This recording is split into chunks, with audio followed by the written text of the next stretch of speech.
G.I. Joe will return after these messages. Yo, Joe!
Follow that sucker, Deep Six.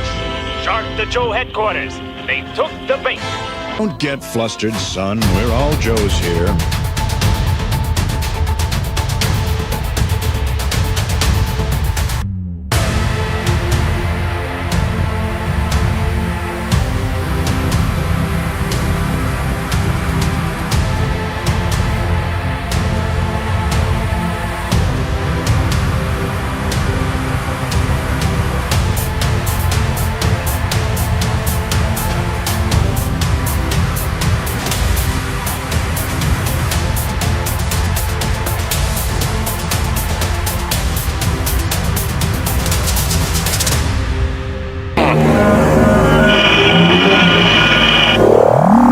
Let them come. Let them come! Now, back to G.I. Joe. All right, guys. So I just wanted to take this second to say, yeah, it's my birthday. Fuck it. Sorry we're late because I just woke the fuck up. What up? It's my birthday. I'll sleep if I want to. That's what that's all you need to say. Right? I took a nap too. No bullshit. I really did. I had to make myself. I was like, shit. SummerSlam about to come on. Smokin' Joe's about to come on. Right, I might pass out during the show. I you want to come blow out some candles? I was like, do I look like I want to blow out some candles? What up, Gap? I've been up I'm since 4:15, right? so I could. I could just pass right out. Woody wearing the fucking DFW shirt that just yesterday I said, yeah, I wasn't a big fan of that shirt. I've worn it like 3 times. Oh, did you? See? It's one of those shirts that doesn't fit right. Super Dave. Hi, my sugar honey iced tea. Hey, darling. Stu, you angel. What's up, brother? Shout out to everybody up in here. Appreciate you. Hit that like button for Shane, please. Subscribe to Shane, please. Yes. Subscribe to Virgo. Not subscribe. Subscribe. Subscribe to Virgo. What'd you say? Subscribe to Shane. Subscribe. Subscribe to Virgo and GB. Oh my goodness. Definitely subscribe to Woody after that fucking amazing interview he did with Cleva on that weird ass cast. Yeah, that dude is like the illest, man. That was the most professional shit I've ever been involved. He had 3 cameras. He had fucking little microphones. He had all kinds of shit. It was dope. Oh, we had professional. He had at least 2. I mean, his editing was on point too, man. I walked in there. I was like, "Oh shit, are we shooting a porn or fucking making an interview?" Wait, what? I'm dead. There was so many cameras everywhere, bro. Woody thought he was shooting a porn, y'all. Stop it. I thought I was gonna have to go Captain Morgan in this bitch. GB said you ain't got the mustache for it, Woody. Nah, I don't. It's not like Donatello on fucking Oh, Shane, Joe don't fall in the crossover. chat, GB. Please don't. Please I know don't. everybody's seen the Turtle Joe crossover. You seen Donatello's mustache yet? That shit is yikers. That's ill. Who's that creepy guy from the 70s that used to host like the horror shit? He got that. Is it Vincent Price? Vincent Price. Vincent Price. He got the Vincent Price mustache. Yeah, Gap, it is. I don't even have to switch my name. Working on the Ron Jeremy. Ain't it? You said the words out my mouth. No, nobody's working on that. He got canceled, I think. My wife told me. That's gross. Ew. Oh, so what's up, people? How's your birthday been so far, Shane? Happy birthday to you too. I forgot about you. We can't forget about you. So happy birthday to you too yesterday. My shit's old. It's yesterday. It's so what? Today. I called Leo the Power. Leo Power. That's the good thing about Leos. We'll just pass the fucking shine on to the next one. We don't want it like that. You know what I mean? We know we got to take it sometimes, pause, but so we don't want it on us. In 22 days, I don't want to hear nothing when Virgo Nation pop up on that ass, okay? Okay. Well, you're a woman, so it's acceptable for you to fucking get out of control. Way to state the obvious. You got the birthday month type shit. Oh, Shane, I like your cup. This is my birthday month, bitch. You want to? Ain't it? I need some more stickers. Somebody say stickers, y'all. I appreciate the early birthday wish. 351 days early. Appreciate that. Okay, I'm slipping on my job. Let me get back. Let me stop fucking around. Hold on. Oh, she's on break and shit. I'm on unsanctioned break. Fucking with y'all. Billy, what's up, brother? Thank you for popping in, man. Appreciate you. Billy, Stu, fucking everybody. Hopefully, Billy. So we can ask for a birthday next year. Ain't it? You make it to your next birthday, you're doing something right, man. You're doing something right. I told Gonzo I'd be happy with 5 good ones. Just good ones. They got the better than. I want at least 10 more, like 10 more birthdays. Yeah. No, like yeah, if I don't. After 57, just take me. That's fine. Wait, what? Oh, look at that, y'all. Let's go, HK. Let's fucking go, my guy. Go around the other side of this tomb. Lenny, you keep your eyes peeled.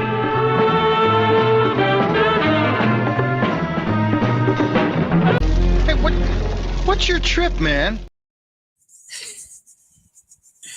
Right? To another. Salute.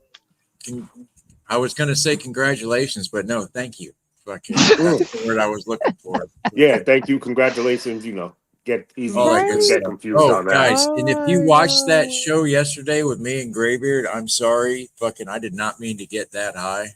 Like, wait a minute, baby. Yeah, Shane said that he didn't mean to get that high with you yesterday. Dude, we got to the after show, and I was just kind of like. You had, he said his birthday behavior, Shane. You had the loose baby neck going on. You had the loose baby neck. Coming in hot with the triple twos in this biatch. I don't know what that is, pincher. I don't know, but Stu, don't you do get that, bro. Don't do that. Figures.com, we're a website for wrestling toys. Do you have a collection of any toys of your own? Are you kidding me? I'm a grown man. Why would I have toys? I've heard that like 12 times in my life from other grown men too. It's crazy. Especially working where I work. Oh God. Shipyard is just full of manly men. They're not all good men, but they're manly men. I'll tell you that. Right. Testosterone of flying. Brian, Frank, what's up, brother? I can't wait for your star-studded return to YouTube one day. Hey, Billy. Bill, what's up, brother? Appreciate you, man. Ugh. So what do we got for pitches today? Are we doing pitches? That was a dumb question, but no, because he forgot last week, did he not? Get out, go. I ain't got time to be distracted by your worthless chime-ins. Go on. I just love it, bro. Yeah, no, that's what up, Tony? Don't you be chiming in on me. This guy right These here. are your useless chime-ins. Not the fact that you chimed in. They're also useless, motherfucker. Oh my god, you ain't from the north, you from the south. The larger part of that clip, he's like, he calls him some other name, and the guy's like, "I'm so and so. You know who I am." K Mac, what up, man? Thank you. Uh-oh.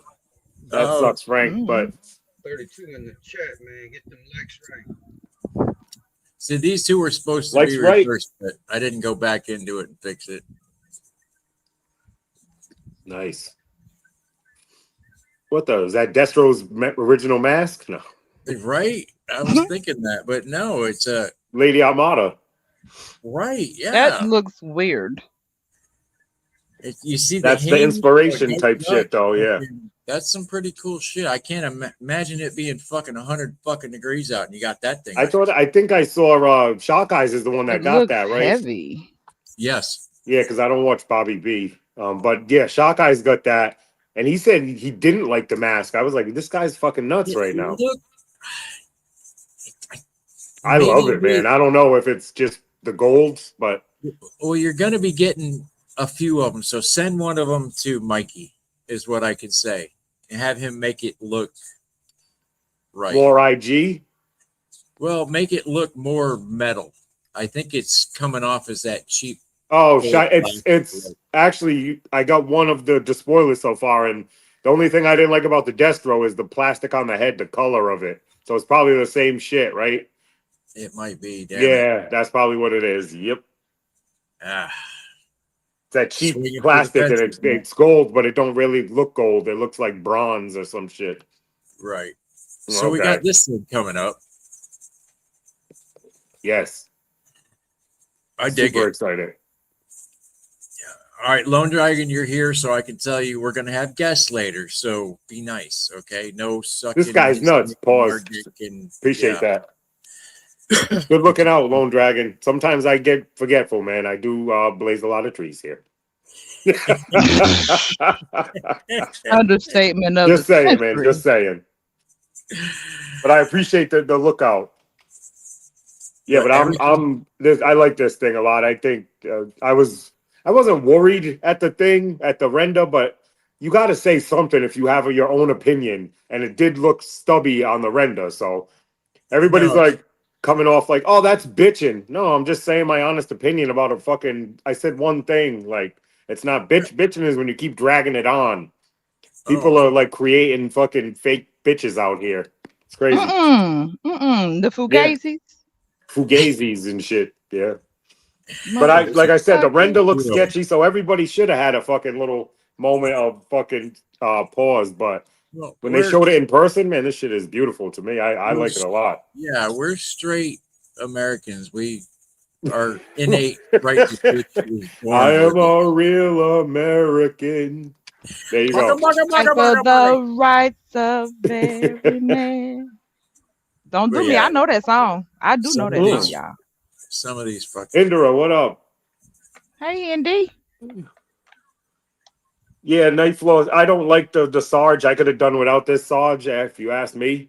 But I know it has to come with a Sarge. I don't like when they reuse the bucks back to back like that. Put some bring another one back and then reuse this one for the next one or something. You know what I'm saying? I don't like when they do back to back buck releases. Pause. Is that good, Lone Dragon? This one's for Virgo. Here we go.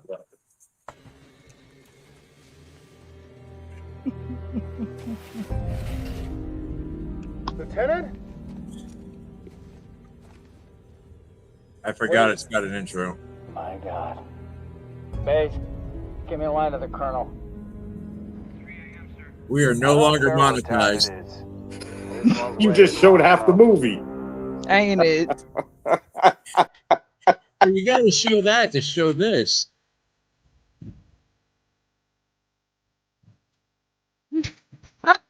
Tommy Duke. Yes. That's good to know, baby. Oh shit.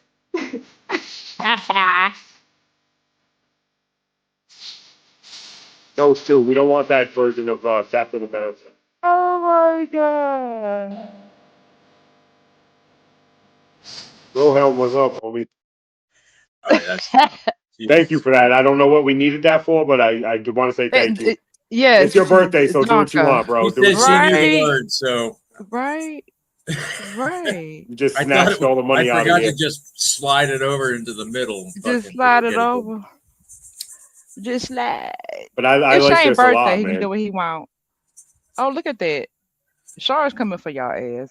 Charge $80 for a damn picture in the chair. Get the hell out of here. Dude. And this I at like what 110, they I'm did. not mad at it because it got moving treads. You know, Right. it's way Yeah. more. The value is there way more than the spoiler, if you ask me. But Well, who am the I? Transformer was $90. I mean, come the fuck on.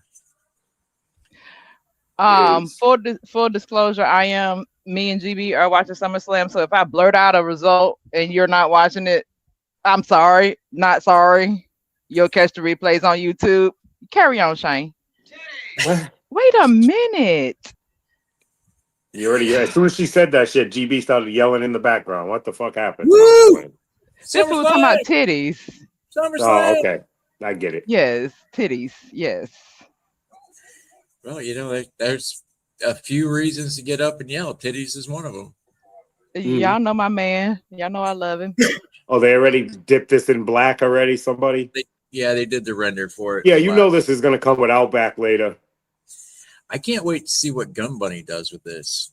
Like, I fucked up yesterday. I got high and I passed out, and fucking Mikey. He was on with Mikey on the after show. It's gonna be me and yeah, Gun he was Bunny. on with Mikey. Yep. It was like, fuck, god damn it. Two guys I need. I was in there, but I wasn't commenting.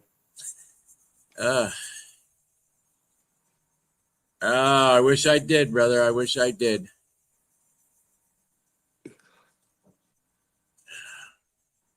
With these guys. Yeah. How many of these you getting? Probably 10. Honestly, I want 40 of them Night Vipers, but I'm not paying that to get 40. Right. You know what I'm saying? You'll find them. No, they'll be. Yeah, but they're gonna be fucking $40 a piece, which ain't gonna be worth it to me. So I'll have to do it 10 and make them like elite squad shit or something. So hold on, y'all. I like this one better than I'm the green so shit. I just confused. like white Y'all, though. No, Woody and Shane, y'all help me out. We all have y'all got problems with these hooded figures and how they look and shit like that, but y'all don't have no problem making no all white figures looking like this. What the literal fucking hell? It's the snow. You're supposed to wear white. I ain't got time to be distracted by your worthless chime-ins. Gone. Shane, you're getting the hang of this.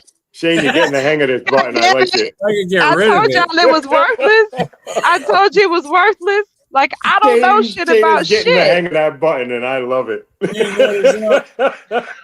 Hit anybody with it, Shane. You hit anybody with that button. I'm just saying, like, for real. Like, that was a legitimate statement. Like, I need answers, goddammit. Yeah, that is the Drift Viper.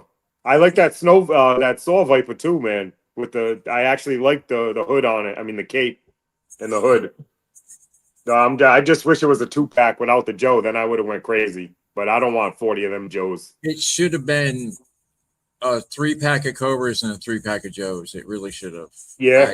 I think they missed. Listen, they don't even have 3 army builders for Joes. There's one. That guy. That's it. Yeah, but and the green shirts. They got the green shirts and them. Right. They're forcing your hand. Yeah. They forcing But if your this hand. goes down to like, $60 on clearance or some shit on Pulse, I might go a little crazy.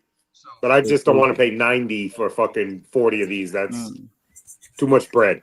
Well, I'm thinking you'll find this guy loose. Yeah, but he's gonna be $45 at that point. So I'm gonna drop the link for Woody's latest interview, y'all. I got it. Give me a second. I'll drop that link for y'all so y'all can see it. The what? Mind your business. Go It's ahead. Woody I'm not. 222.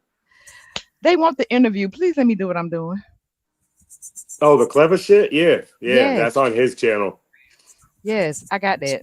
Oh, thank you. Yeah, I heard that, David. The Snowcat emails came out. Ooh, fancy.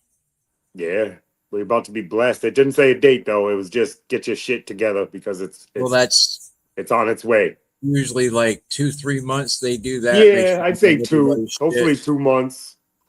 Usually 8 weeks, some shit like that. So hopefully in 8 weeks or less, we'll have the Snowcat in our hand. You know, It's not official though, so don't be quoting me on fucking other shit. I'm just I'm saying I hope. Yeah, the more I look at this, the more I have hopes for it because like the Triple T did Every render is bad, right? Right. Yeah. I'm starting to see the pattern here. Every render is it shrinks it like this, it compacts it somehow or something. The only thing I don't know if it was true they were showing on fucking Triangle of Trolls over there was is this based on the fucking Awe Striker? Like was that real? Did somebody just like make that AI bullshit or something? Man, you saw the picture of how it had it ghosted over it and it was the same shape. Like I don't know how I feel about that. I'd have to see it. Couldn't but find that picture. Fucking it shouldn't be skinnier in the front to me, but I guess if that's what they're gonna call classifying it up, I'm gonna have to live with it. I'm not going crazy on these anyway. I think I'll get 3 probably. Yeah, 3 for the box because only the dreadnoughts need this, and there's only one of them. You know what I mean? So I'll get 2 to for my in-box collection, and I'll get 1 to open. Yeah, the missile launchers on top fucking need to go. Yeah, but they must come right off. So Yeah, do those fenders, man. Those fenders have to go to me. Right. And almost, I hope that cow catcher is separate. Like you can pull that out of the front end. Right. I don't think so though. It looks like one big piece, which would suck. Yeah. I don't want the cow catcher on there neither. That's I'm gonna be. I just want the front end. It's not even the right front end, but I still want it. You know. Yeah. If it doesn't come apart like we think it does, there's gonna be a lot of cutting over here. Yeah, like, I'm gonna have to sand those off. I'll figure it out. I'm gonna tear mine apart. Fucking make it look. Yep. Shitified. Yeah, because I'm sure somebody bad mother might have the sticker that was on the what was it, a Trans Am? Is that what it was? Yep. You might be able to get that for the front end and shit later down the road. So I'm sure there's gonna be options to make it look a lot more original. I don't like the idea of it getting skinnier in the front. That's right. But like I said, if I got to live with it, I'm not going crazy, so it's whatever. This thing. Yeah, I like it. I'm sorry. Pulse went crazy. Pulse was literally under 2 minutes, bro. Gone. I got to the cart and it was sold. I have a problem. As soon as I hit enter, I have a problem. Something in my cart is unavailable. I was like, God damn, it's been 2 minutes. I got one thing in my fucking cart. What are you talking about? Yeah. Well, I had 5 things, but I don't know. So the extra time that I took to fucking put the plus button up, I lost out on this on Pulse because it takes like 4 seconds for it to roll every time you hit the plus to add one. Right. So in that 20 seconds, I lost the opportunity to get this on Pulse. So I had to get the 5 on Amazon. I had my daughter get me 5 off Amazon. And then they popped up on Pulse the other day, 4 in the morning when I got up for work. I checked and they were there, so I was able to get 3. Then it sold out. Dude. It sold out right away. Yeah, Punk got me 3. I forgot Punk got me 3. So I by got the time on the way. you order them and you go to text somebody that they're up, they're gone. Cooter. Yep. No, literally, as soon as I bought them, I went back to the page and it said sold out. Cooter, you're never late here. Fucking. I'm telling you, Cooter always on time in my book. I think that's Cooter. What up, bro? That's 16, Billy. Love it. 2 are gonna stay in the box though, so 14. Right. Always remember when Woody tells you they're 2 automatic. The 2 best 2 automatic always never getting opened. So whatever number I say minus 2, and that's how much I'm opening. Right. The more you know. No. Further you go. Stop it. Ain't it just hit you with a G.I. Joe message at the end. I was trying to hit you with a reading book, but I don't need it. I just went 3, and I think this is going to definitely hit clearance, so I'll get some more later if it does. Yeah, I mean, like, the color on the M16 and all, I love all that. Like, I think the deco looks good, but outside of it, I just don't care. I got these guys. I'm happy with them the way they are. Yeah. This wasn't... I like the colors. A lot of people are bitching about the blue, but I like it. No, it looks good, but it's not in my. I didn't have these as a kid. Like this. Yeah, I wasn't did. See, this was in my wheelhouse. This is 86 to 90 right here. Right. Yeah. See, I already had these I was guys. all Joe's 86 to 90. So yeah, this is right in my wheelhouse. Even I had a lot of this. I only had the what was the biggest vehicle? The Wolverine. Shit. Not the Wolverine. They changed it. It was the Persuader? The Crusader? No, that was the spaceship, right? It was the tank with the big missiles, right? Yeah, the tank with the missiles. They mixed the two vehicles. So I had that. That's all I ever had. I can't think of the name right now. Right. See, even if like we didn't have Target and we didn't have me neither. Toys R Us near me, so like a lot of these Night Force and all, I never got that stuff. I never knew. Yeah, because they did exclusives even back then, which was crazy. God damn it, David Allen for the win. Equalizer, yes. Appreciate that. Yes, the Equalizer. That was the only one I ever had as a kid. The vehicle. I had every figure except I didn't have the Spirit. I literally just got that 2-pack, but it was deep clearance. So, yep. Yeah, even if these guys, I had like, hey mom, I need these. She's like, you already have these guys. Not like this. It don't matter. You already got them. She was better at it than I was, and I knew what the fuck I had. And I'll say it, just to say it, the 75 is just crazy to me.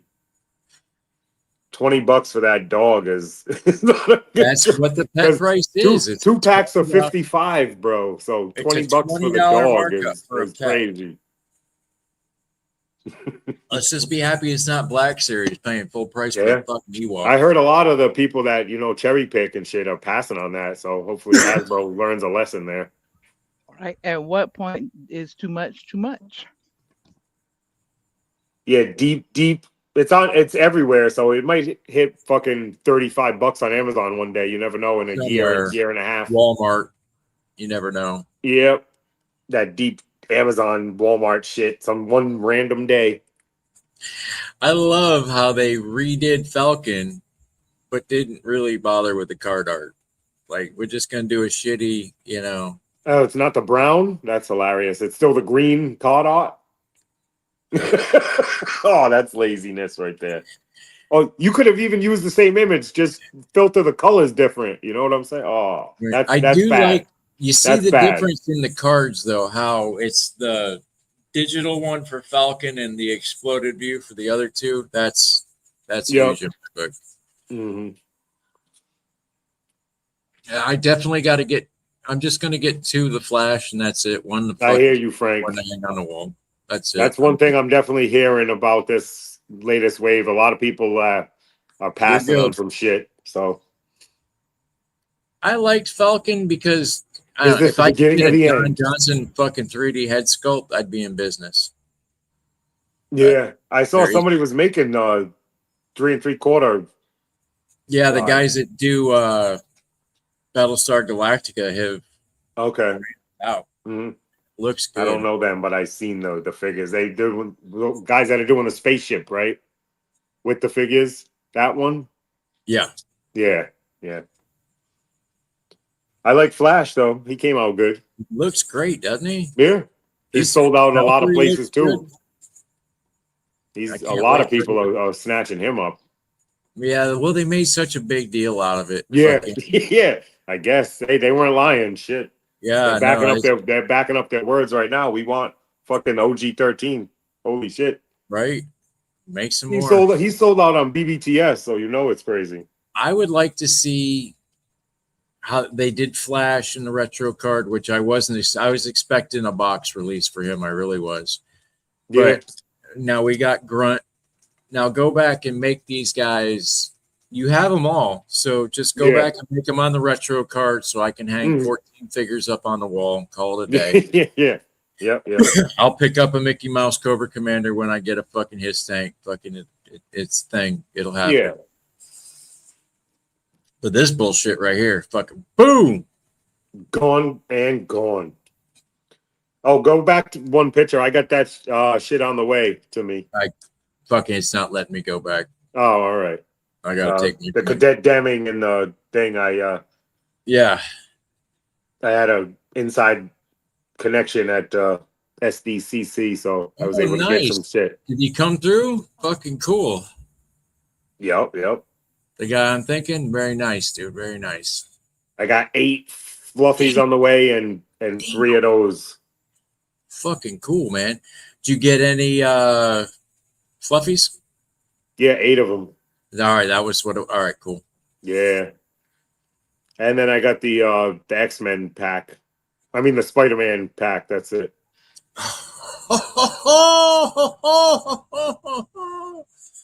I'll be distracted by your worthless chime in. It's gone. Oh my god. Oh man. Shit. Dude, that's good stuff, man. Fucking A. This, yeah, no, man.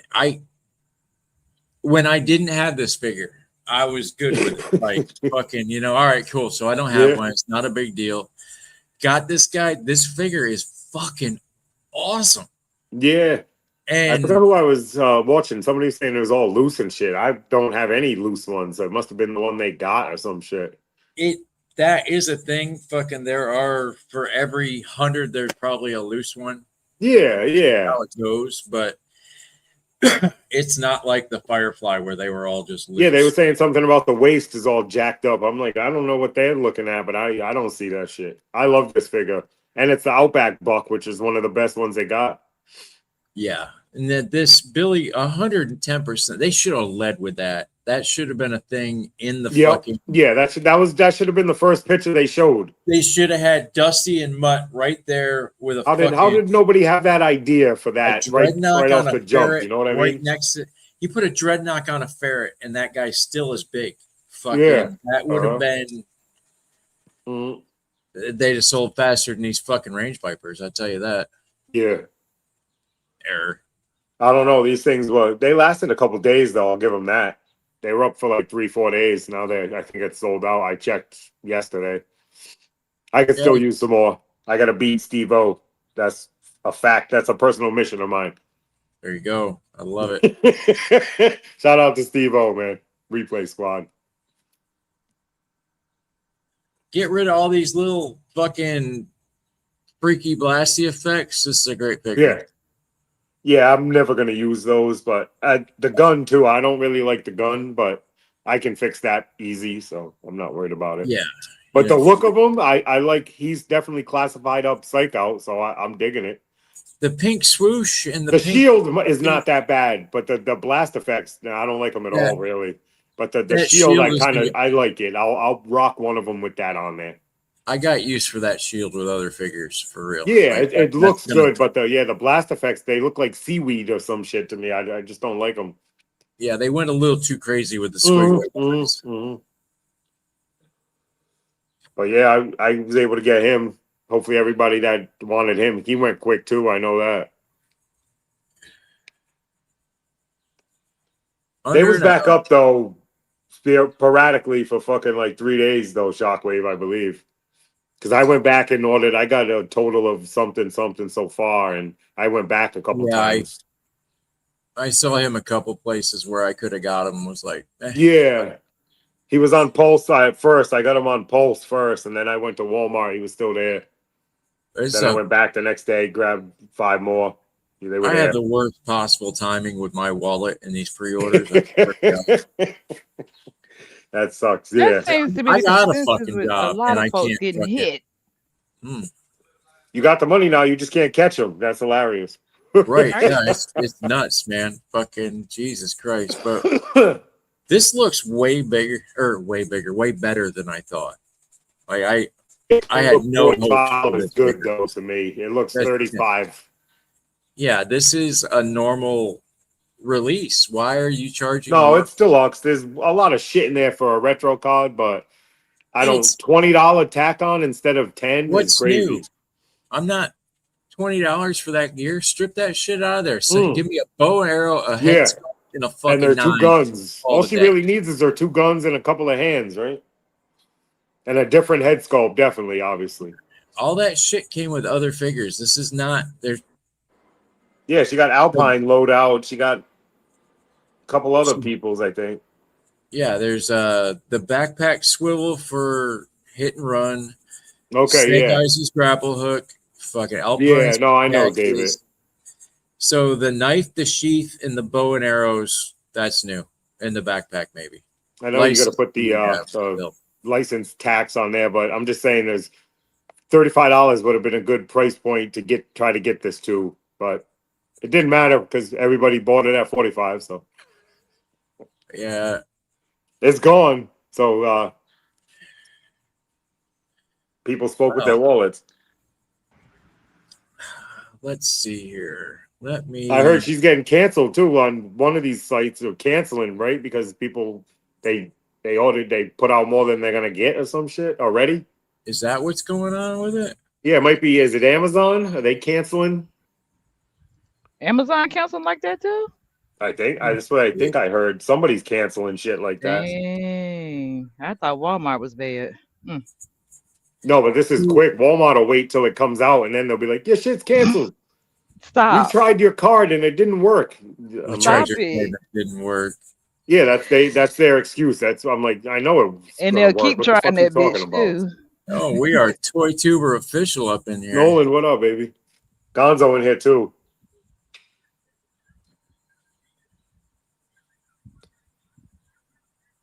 Hey, Clint. Yeah, Stu, she's canceled. She said some shit. The action figure came alive like toy soldiers and said some shit. Oh God. So got caught doing something bad to Flint. We've waited long enough for this. This has been a thing. Fucking you guys.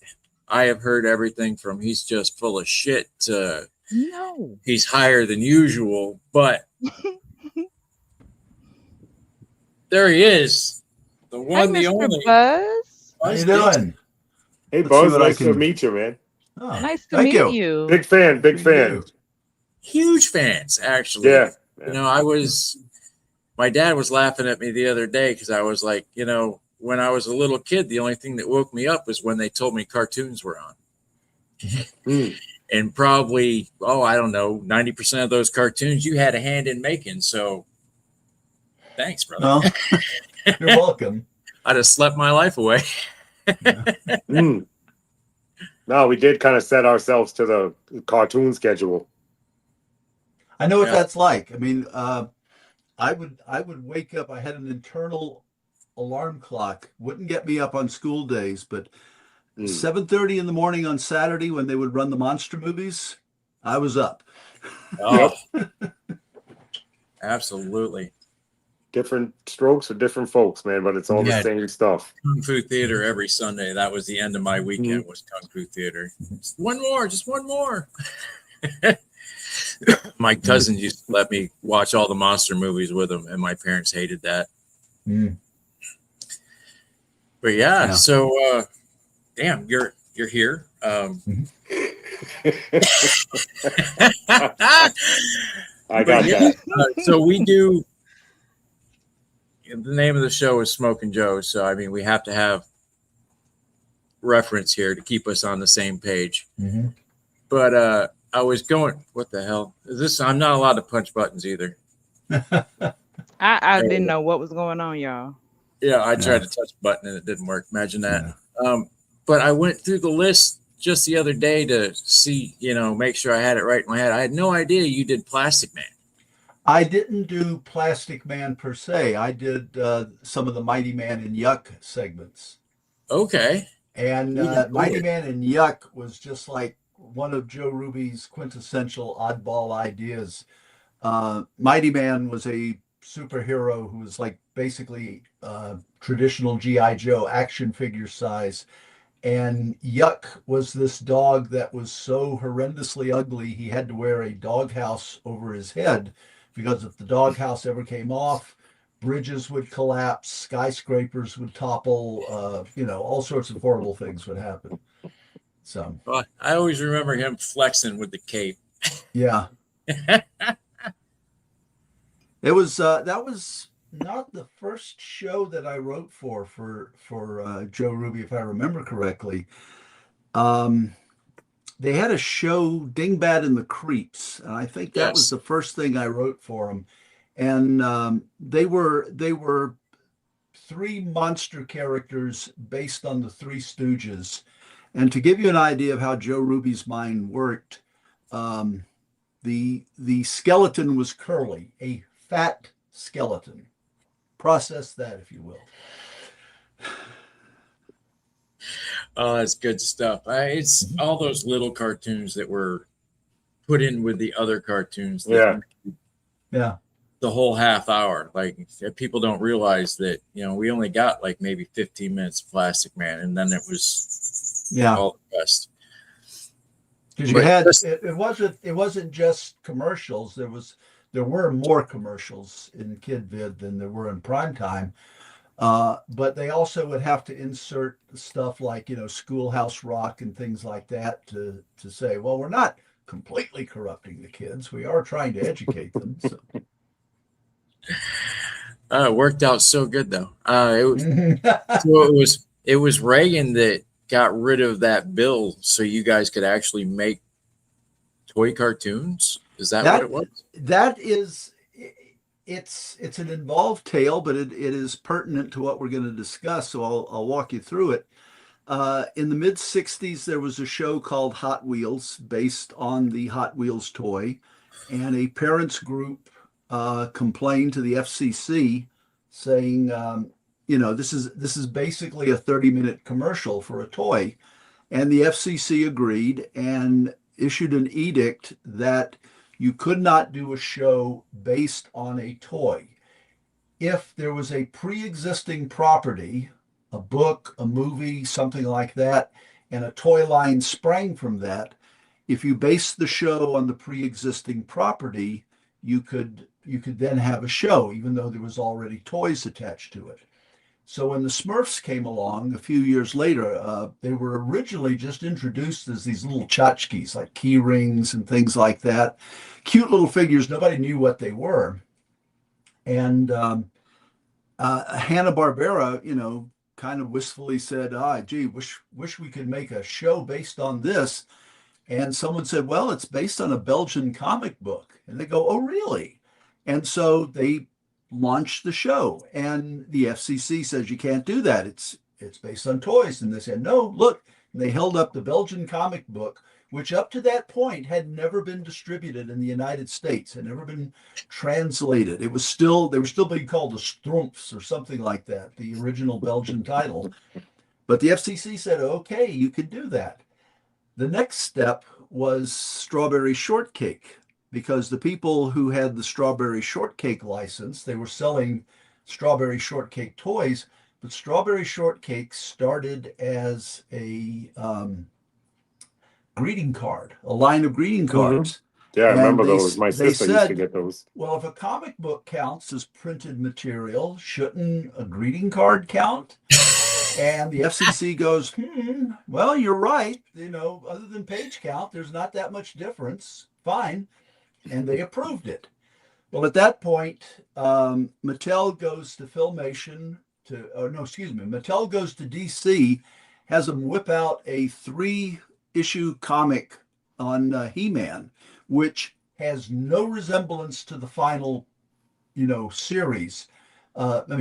Basic character designs and names, past that, nothing else. Hasbro goes over to Marvel and gets Marvel to do the Transformer and the G.I. Joe comics, and they did animated animated commercials of both Transformers and G.I. Joe comics, which they ran during, the kid hours to see how the kids would react to it.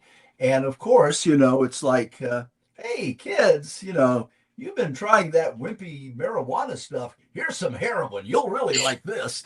And, yeah. Oh, no. And the FCC, and this was during Reagan's era, the FCC said, yeah, it's a comic book. You can do what you want.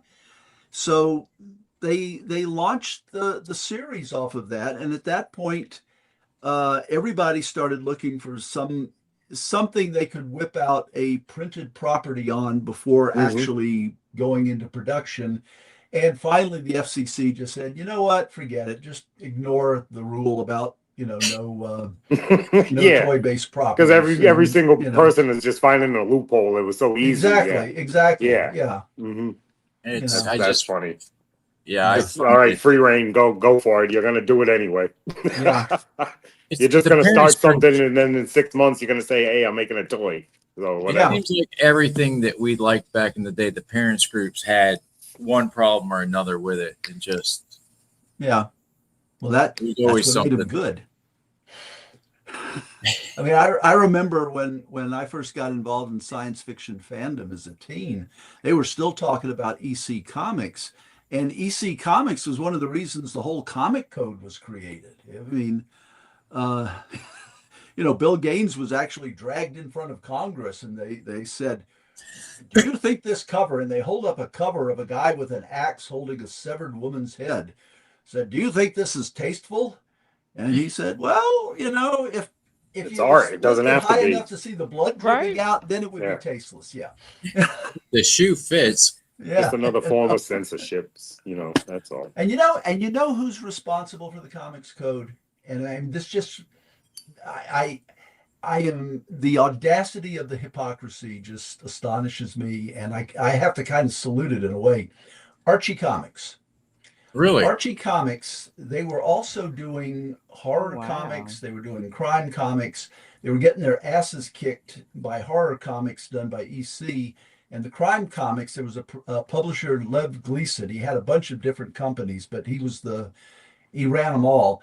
He was just doing like these dynamite crime comics, and Archie wanted to eliminate their competition. So when Wortham came out with Seduction of the Innocent, they jumped on the bandwagon and they pushed and they they got the comics code approved, which basically cut the legs out from under Gleason and EC Comics.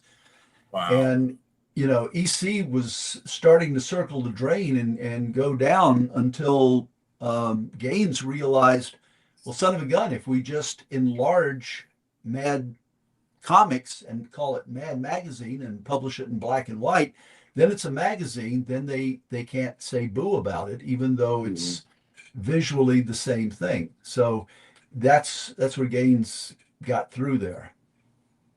That's absolutely incredible. I had no idea that Archie was the one beating the drum.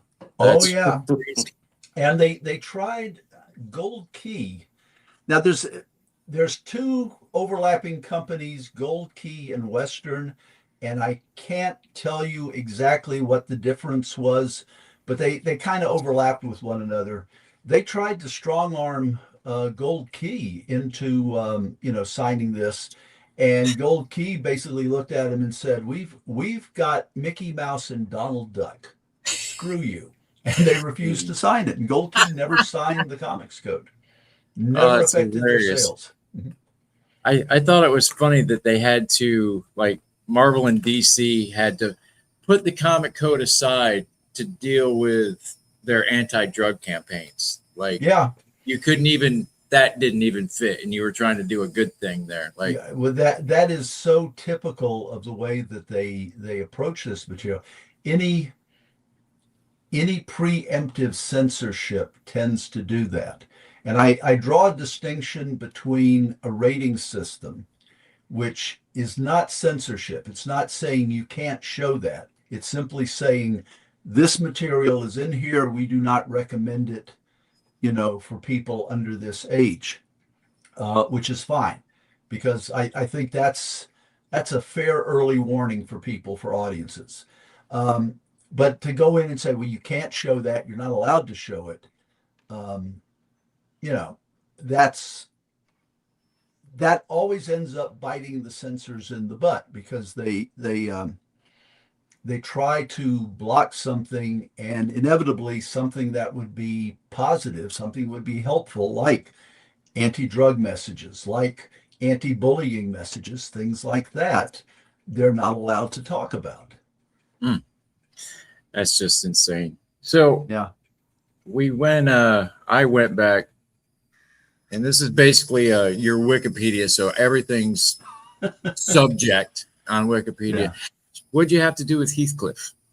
Very little. They attached your name to it, right? Yeah. So that we're trying to get to brass tacks here. I love what this other show. segments may have been I on know. I Heathcliff? remember this show. So cool. Mongo. I love Mongo was my man. What was else was with Heathcliff? Because if my name is on it, The I Cadillac probably Cats. did something, but I can't. Yeah, the Cadillac It Cats. doesn't Yeah. click in my mind right now.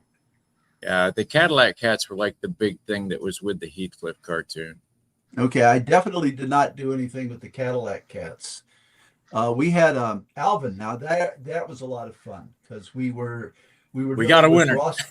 Yeah, we were dealing with Ross Bagdasarian Jr., who was a very careful steward of his father's creation, and he and his wife were very positive, upbeat.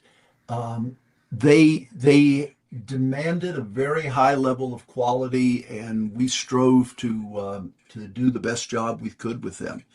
Okay. It was a delight working with them. Yeah.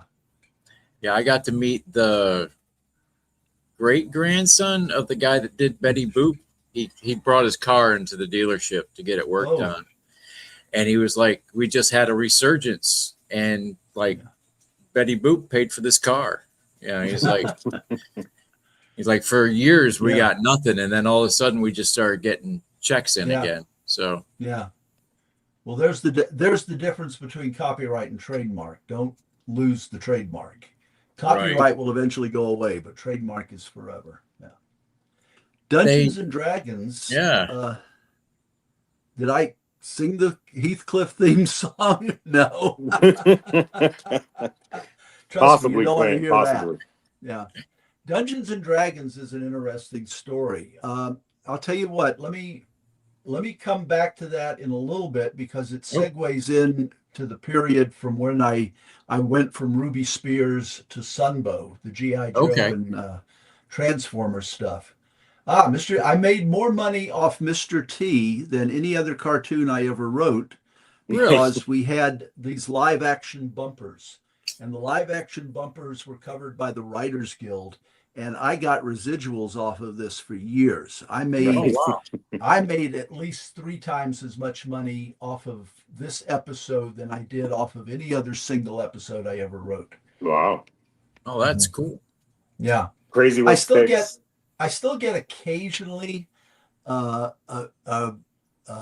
residual check. I have to explain something. Animation in the United States, if you're part of the Animation Union, the Motion Picture Screen Cartoonists, they don't get residuals, okay? And the Writers Guild does get residuals. When VHS was popular and people were just copying stuff off the air, the people who own the copyright were demanding, well, we should get paid for stuff that people are copying. But how do you figure out who's copying what? So most countries around the world did this. They figured out how many, they put a tax on VHS tapes, blank tapes. They figured out how many hours your show ran in their country.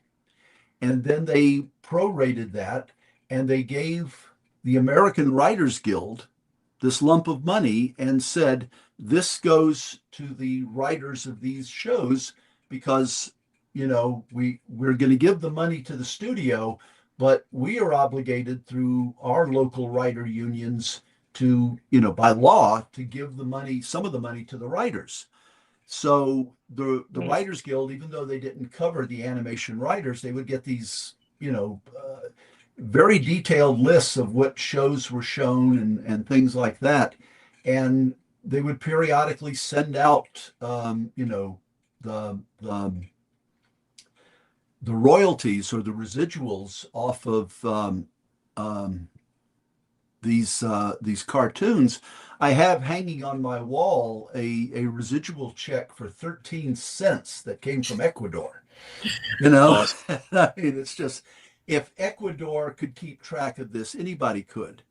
But when VHS and then DVDs, you know, blank DVDs went the way of all flesh, those residuals dried up. Now with streaming, the companies that own the trademark and the copyright, they keep the money and they don't share it with anybody. That's crazy. So it's kind of like instead of tipping the server, you're tipping the cook. I dig it. Exactly. Not even, it would be one thing if you tip the cook. You're tipping the landlord who owns the building the restaurant is located in. That's who you're tipping. I think I've done that before. Yeah. Yeah. So in Humanoids. Is a fun show because I have to explain the Inhumanoid toys. They were basically, this is a good thing. Hold that for a moment if you could. The team were these humans who had these power suits, and they were fighting basically these H.P. Lovecraftian monsters from the Earth's core. And these were slightly bigger. I think they were about like twice. The human characters were about twice as tall as the G.I. Joe characters. Right. The monsters were, some of them were really big. Yeah. Oh, yeah. They were between 12 and 15. One of them, I think, was almost 20 inches. Like, they were huge. Yeah, the green one must have been huge. Yeah. Two problems. The first problem was they were poorly designed. Many of them were top heavy and just wouldn't stand on their own. They kept toppling over. Yeah. The second thing, the difference between the G.I. Joe action figures and this show was, at that time, I think it cost like $3.50 to buy a Joe figure. And, most kids, they had enough pocket change that if they saw like, oh, that's a really gross figure, I want it, they could buy, a G.I. Joe thing. And being only that tall, it wouldn't come to mom's attention. But the big Inhumanoid monsters cost about $20. So you had to ask mom to buy that for you. Oh, yeah. And she'd take a look at it. No, that's not coming into the house. I never got one. End of story. Yeah, but they're worth thousands now. It's incredible. Yeah. Hold on one second, Buzz. I want to do this real quick. Okay. All right. So Corey Flood. Nerd. Get out. Sure Go. is. I ain't got time to be distracted by your worthless chime-ins. Go on. Yeah. I've got a set of material. I mean, if you don't like it, there's other There's websites a you can go to. thousand other things. Just you can turn the watch shit right off, bro. now. It's pretty simple, man. Just turn it off. All right, we do have a Not a good look. couple of questions real quick, though, just before we get going any farther. Well, let me just wrap this up real Yeah, quick go for it. because it Yeah. pertains to Inhumanoids. The toys failed and were canceled. And we were halfway through the series, and Hasbro contacts us and says, we're canceling the toy line. And we said, does that mean you're canceling the series? And they said, no, we've got a commitment to do the series. And we said, well, how is that going to affect the stories? And they said, basically, as long as we don't get any complaints from the FCC, you guys do what you want. And we went bonkers. Right. So how many seasons did this end up going? Just the one or two? Excuse me? How many seasons did this end up going? Yeah. I seem to recall only one, but I'm not going to say that that's accurate. They may have been. So they canceled it in the middle, right in the middle of the friggin' cartoon when you was making it. Yeah. Okay. So they let you finish the season pretty much. They let us finish the season. Okay. Yeah. All right, cool. Well, Okay. back then, seasons were they were 20-some episodes. 30 to 60 episodes. Yeah, too. yeah. It was totally. G.I. Joe only has 2 seasons and there's freaking 80 episodes or something, isn't it? Yeah. So now Lord of 6, Brooklyn, you get 6 episodes. That's a season nowadays. right? Lord of Brooklyn's wondering what your memories of Steve Gerber were.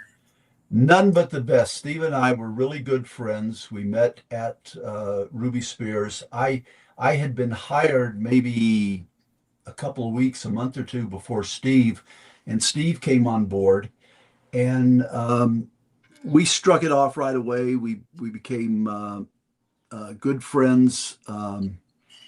He was the guy that got me into comics because he was suing Marvel to recover the rights to Howard the Duck, and he created a comic book.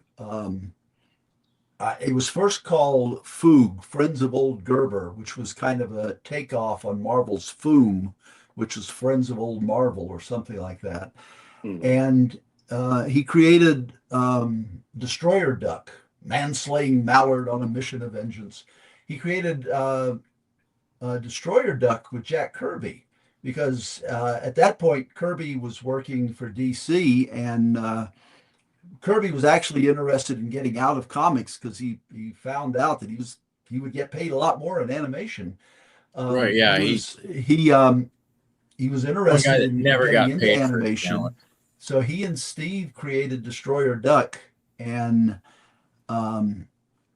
they spun it off. It stopped being Foom and became exclusively Destroyer Duck after a couple of issues. And Steve, and this is not a criticism, it's just, frank observation. Steve occasionally had deadline problems. He would get, in a project and not run it right to the be able end to wrap it up. There's a famous issue of Howard the Duck that is like all one-page illos with Steve's writing, and it was basically Steve having a nervous breakdown on the page and not being able to.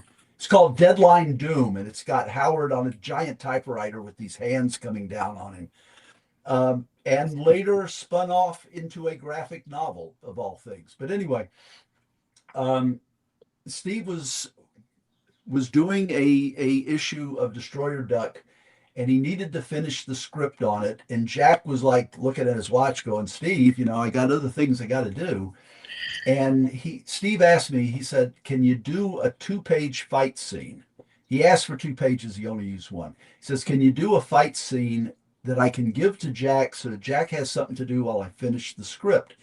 And yeah, so he basically gave me 2 characters. He says, do whatever you want. It has to start this way, and it has to end with the heroic character getting the bad guy, and obviously is going to get information from the bad guy after he defeats him. And so I wrote this thing, and I tell people, my career in comics started with Jack Kirby, and it's been downhill ever since. That's another one I tell often, Corey. Get to BK's question. That's a good one. Yeah, we're definitely going to get to that. That's okay. You saving the questions? Yeah. Nice. Yeah. There's the Inhumans. Bionic 6. Oh, I love this show. Was a show that the animation was done by TMS, Tokyo Movie Shinsha. And I had worked with them on Mighty Orbots. And Universal wanted to get into the kid vid business, and they came up with this idea for the Bionic 6. And I forget how we rationalized all these people had, bionic capabilities. I asked at the time, I said, $6 Million Man, bionic woman, they were mutilated in accidents. Is that what happened to all these kids? Right. No. It's totally different. Okay, fine. But one big plane crash. I don't remember too much about the show other than I came up with one of the weirdest things that I've ever done in animation, and that was when a whale skeleton in a museum is reanimated and is like chasing them through the museum, just this giant whale skeleton flopping after them. This was on before G.I. Joe in my neighborhood. Yeah. Oh, nice. Yeah, I watched it, but this is one that everybody brings up that I never got to see, Spiral Zone. This was one of those overly complicated shows. It's called Spiral Zone because some aliens have put a spiral zone around the world, and everything in their part of the spiral is weird alien mutant stuff, and everything outside is normal human stuff. And these heroes are trying to figure out what's going on and how to defeat the aliens and stuff like that. Even at the time that we were doing it, I felt it was too complicated. It was a case of somebody in the toy company thinking, hey, this would be cool. And then, the creative people have to come up with an explanation for all this stuff. So. Visionaries. Oh, Visionaries. Yeah. I got it. The Visionaries. I liked this show. I enjoyed it. You know, this was the last stuff I ever did for Sunbow, if I remember correctly. No, Okay. strike that. It was the last stuff I did when I was working full time at Sunbow. I later worked on a G.I. Joe reboot. We'll talk about that later. They brought this in because this was somebody presented the idea to Hasbro, and the people who were presenting it, they came in with these action figures, and I want to say they were He-Man action figures. I can't remember correctly, but they came in with these action figures, and they had stuck holographic stickers on the chests of them, and their display stand that they put them on, and I'm not kidding, was an upside down plastic garbage can that they had carved little notches in that the characters would stand on, that was supposed to represent the Mystic Mountain or something like that they came from. And I remember seeing this thing in the Sunbow studios and thinking, my God, is this the kind of stuff that can sell a concept? You know? And right. It did. It came out, and it was another one of those shows that we enjoyed doing. It just didn't get the traction that Hasbro hoped it would. I think at that point the market was starting to get flooded. There were a lot of shows being imported from Japan. There were a lot of original shows, and it just the field became too crowded, and you know, never went around to it. My buddy Dan's got a good question. Did you ever work on any of the comics that were created for any of these cartoon IPs? No, I haven't. And in a related issue to that, Dan, I had written, I had not written the script, but I had written the outline for a G.I. Joe episode that was going to be called The Most Dangerous Man in the World.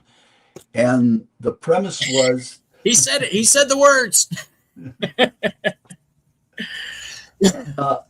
The premise was he was the Karl Mark Frederick Nietzsche of Cobra, and he had been kept imprisoned by Cobra Commander because Cobra Commander is clearly screwing up this guy's philosophy. And he escapes, and Cobra suspends all worldwide activity to try to track him down. And the Joes have no idea who this guy is, but they realize if Cobra wants him, we have to get him first. The Joes find him first, and the guy turns out to be just a colossal pain in the ass and escapes from the Joes as well. And the Joes go, you know what? He's out there causing problems for Cobra. Yeah, let him go. And it was just going to be my way of explaining the origin of Cobra. Something Larry, we always of course, needed. with the comic books, has a different origin for Cobra and Cobra Commander. Larry and the Sunbow crews realized we are working for different media, different audiences. It would be madness to try to sync up what we were both doing. Larry deserves a huge amount of credit for the TV show insofar as he wrote these very detailed biographies, and you only got like about a third of what he wrote on the back cards of you know, the Joe characters when you bought him. But he wrote these detailed biographies that were then sent to us that we used as the character bios for the G.I. Joe character Bible must have been huge. It like that. I mean, yeah. Wow. We had at one point 86 characters, active characters. And the nice thing about that was there was no story you couldn't write, because whatever story you would come up with, you could find some character that would be the perfect vehicle to tell that story through. Yeah, G.I. Joe was great for that. Not everybody got equal time, but everybody seemed to get some time. Even if they throw one line in there, at least you knew what, you know, Mainframe sounded like. Yeah, so you guys were good at that for sure. Every character is some kid's favorite character. Yeah, I wish there was more Stalker stuff involved, but yeah, he got some time, so you knew what you could kind of base what Stalker sounded like off of the cartoon, which was great. Yeah, that's absolutely amazing. Who was your favorite, Joe? Who was your favorite one to write? Oh my goodness, Shipwreck, of course. I love Shipwreck. I mean, Shipwreck. Uh-oh. Steve said I figured out how to approach the character. You write him like Popeye, you play him like Jack Nicholson. Well, we got a thing around here remember, to become a Smokin' Joe. We got to make you a figure, and well, oh geez, oh my goodness, we made you Shipwreck. We guessed right. Nice. Oh geez, can you send that to me? My wife will get a kick out of it. Oh, that is awesome. Bobby Wald, you're the man. Yeah. So yeah, the guy that created that Bobby. did have a question. Thank I got it right here. Yeah, I like Shipwreck. He was the screw up Joe. He was the Joe that wasn't. He was the oddball. Yeah. He was the goof off. He was the guy. He wasn't really an army guy either. Like they just let him in the military. There's always somebody like that in every unit. No, I learned what not to do from Shipwreck in the cartoon, so that was good. He was like an anti-hero. I learned like don't do what Shipwreck does. But you need to know that. You need to see that to know that, hey, don't do that. Yeah. I loved it when you guys gave him a promotion and he wasn't even in the military. But Bobby wanted to know what it was like, how you got along with Ron Friedman. Because he was always in. Yeah. Ron was one of the sweetest, nicest people you could hope to know. He was an excellent writer. Ron and I knew each other better over the last few years. We met at conventions and whatnot. And like I said, just a real nice, sweet guy. The thing was his approach to G.I. Joe, back up a little bit. He had a good agent who got him a good contract, and his contract was he would get to write every G.I. Joe miniseries, and if there was a movie, he would get first shot at writing the movie. Oh, wow. He started G.I. Joe, the first two miniseries. Mm-hmm.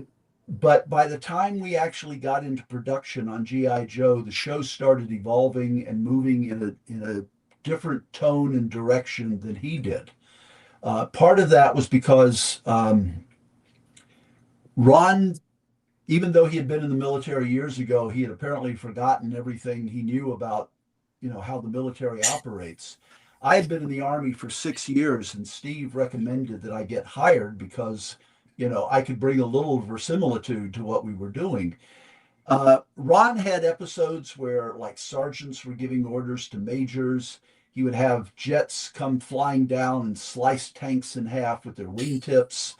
And, I was just going, it doesn't work that way. Yeah. And so my it's like shooting a car in a gas tank and seeing a big explosion. Yeah. Yeah. My primary function at first was just to make sure nothing too outrageous happened in the show. But Ron, everything he did for us was professional. He did a good job. The movie, he got the first shot at the movie, and like I said, because he was not involved in the show on a day-to-day basis, he didn't understand where the characters and the show were by the time it came time to do the movie.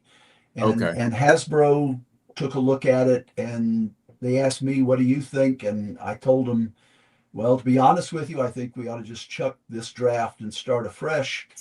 And they said, well, we're glad you said that because that's what we were thinking too. And they asked me to develop the movie. Ron gets screenplay credit in the film because, like I said, he had a good agent. His agent locked that in for him. And since it wasn't covered by the Writers Guild, there was no arbitration process to go to. Okay. If I get a story consultant credit right after his, if we had been covered by the Writers Guild, it would have been a co-credit. Because Ron wrote the first draft, even if it was rejected by Writers Guild rules. He gets some kind of credit. Stays on the script. So it would have been co-written by us. But like I said, I never begrudged him that. I mean, that he had a good agent. What could I say? Mass Device was probably still my favorite out of all of it. That's what started it. I remember it vividly from being a kid, was the Mass Device. But then you came in and started writing when? Season 2? No, season Or- one. Season one, okay. I was they had started production but had not aired any episodes yet. Okay. And this was, like I said, going back. Steve and I first met at Ruby Spears. Steve left a few months before I did from Ruby Spears, and I was kind of like following in his wake because I think he did a couple of D&D episodes. After I left Ruby Spears, I did a D&D episode, and then Steve landed at Hasbro. Bravestar came, I think, after Jim. It was a Sunbow show. I did 2 or 3 of them, at least 2 of those, and I can't go one back somehow. It's not Bravestar. letting me. Yeah, but anyway, back to Steve. Yeah. He was I'm hired just going as to a skip story through editor some on stuff GI here. Joe. I came in to his office and I said, are you accepting pitches? Because I'd love to pitch to the show. And he said, no, we're already booked solid. We've got everybody we want. He says, however, he said, you were in the Army. Would you mind taking a look at a couple of these scripts and just giving us some feedback? And I said, sure. So they sent me a few scripts and I, gave them my feedback, what I suggested should be changed. And he called Hasbro and says, I really think we should hire Buzz as a technical consultant on the show, and just have him go over the scripts to make sure that they aren't too far off.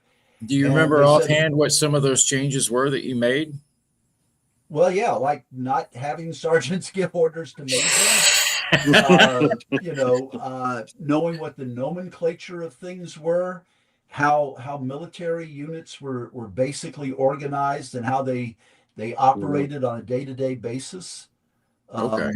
That sort of thing. Just the patina of realism, so that it wasn't like popping in your face. This is done by people who don't know anything about the military, basically. Yeah. Awesome. Anyway, Hasbro said we don't have any money for a technical advisor, but if he's a good writer, we'll put him on staff. And they gave me a shot. The first thing I wrote for him was a thing called Haul Down the Heavens. The second one was 20 Questions, where we introduced Hector Ramirez. And I got a love-hate with Hector over here, brother. Oh, for real. Yeah. And well, there's a quote news anchor character coming out in September from Big Bad Studios, I think, or Big Bad Workshop, excuse me, Big Bad Workshop. And we're talking about possibly doing some kind of promotional thing with them. That is nebulous at this point. It may or may not happen. Awesome. But there'll be an action figure coming out. Some people have already done, customized action figures. I always get a kick out of those. It's Shane's boy. Hector took over my channel for a little while, and oh my goodness, everybody wants him back, but I'm scared. He'll really take over this next time. I'll explain to people why Hector occupies the space he does in the Hasbro universes. When you do a cartoon show, you design a character, you come up with a name for him, and then the legal department has to check to make sure there's no legal problems with it. For example, if they had found out there was a Hispanic newscaster named Hector Ramirez, they would have come back to us and said, you can't do that. There's a guy with that name in that job. And we would have had to have come up with a different name. That happened several times on the show. We would just be told, you can't use this character name, come up with something different. I call this Hector Rodriguez. Yeah. Once they approved the character, then he was safe. You could go back and use him again if you had to. So when we did The Traitor, which was a 2-part episode that I wrote, I thought instead of doing the regular recap for the start of part 2, in our last adventure, instead of doing that, I had the show open with, Hector doing a news broadcast asking, is one of the Joes a traitor? And then all the references to fill you in on the first episode were him just, going over clips and saying what was had happened. golden too. I love that. Absolutely. And because he had already been approved as a character, we had already approved the design, we had approved the voice actor. Because of that, no problems. It just goes through.